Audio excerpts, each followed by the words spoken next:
সংবাদ সম্মেলন সংবাদ শিরোনামের বিরুদ্ধে তীব্র প্রতিবাদ।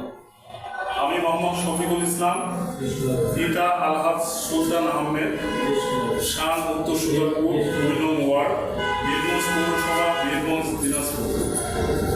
গত ৩/৫/২০২৬ ইংরেজি তারিখে কয়েকজনের অনলাইন পত্রিকায়, ফেসবুকে একটি সংবাদ আমার দৃষ্টিগোচর হয়।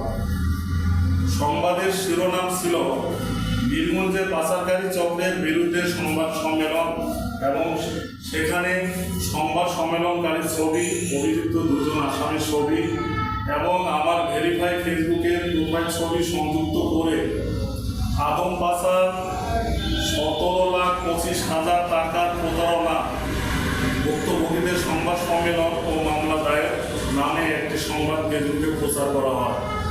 পরবর্তীতে তৎক্ষণাৎ আমি বীরগঞ্জ প্রেস ক্লাবে গিয়ে মৌখিকভাবে প্রতিবাদ করে আসি।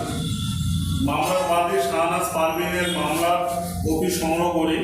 মামলা নং CR ২০৭/২০২৬, তারিখ ২৭/৪/২০২৬ ইংরেজি। অভিযুক্তকারী সেখানে আমাকে ২ নং আসামি করেছে। অভিযুক্তকারী শাহনাজ পারভীনের মোবাইল নম্বর সংগ্রহ করে ৩/৪/২০২৬ ইংরেজি তারিখে ২টা১৬ মুঠোফোনে ফোন দেয় এবং তিনি আমার সাথে পরিচয়ে আসছে কিনা বা কখনো দেখা হয়েছে কিনা জানতে চাইলে তিনি শাহনাজ পারভীন আমাকে ধমক দিয়ে কোর্টে দেখে নেবেন বলে হুমকি প্রদান করেন। অভিযোগকারীকে আমি কোনোদিন দেখি নাই বা আমার সাথে তার কোনো পরিচয় নাই। বীরগঞ্জে পেশেন্ট কেয়ার প্রাইভেট হাসপাতাল নামে আমার একটি প্রতিষ্ঠান রয়েছে।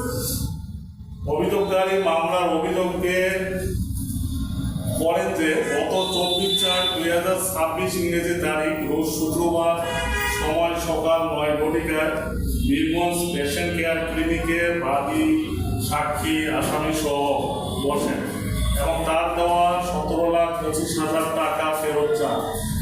আসামিগণ টাকা দেয়নি বলে অস্বীকার করেন। আমার ক্লিনিকে ও ডায়াগনস্টিক সেন্টারে সিসি ক্যামেরা আছে। অভিযোগকারী কোনোদিন আমার ক্লিনিকে বা ডায়াগনস্টিক সেন্টারে আসেনি।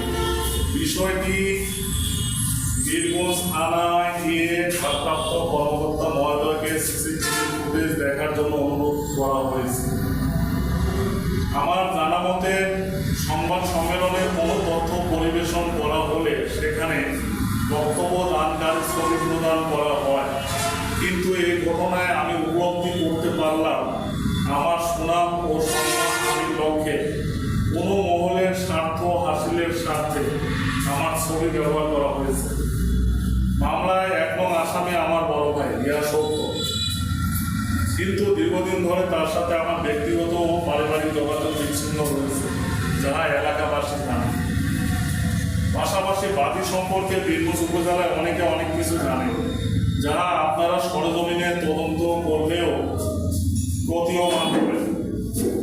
আমার বিরুদ্ধে আনিত অভিযোগ সম্পূর্ণ বানোয়াট, মিথ্যা, ভিত্তিহীন ও উদ্দেশ্য প্রণোদিত। আমি এক তীব্র প্রতিবাদ জানাচ্ছি। আল্লাহ হাফেজ।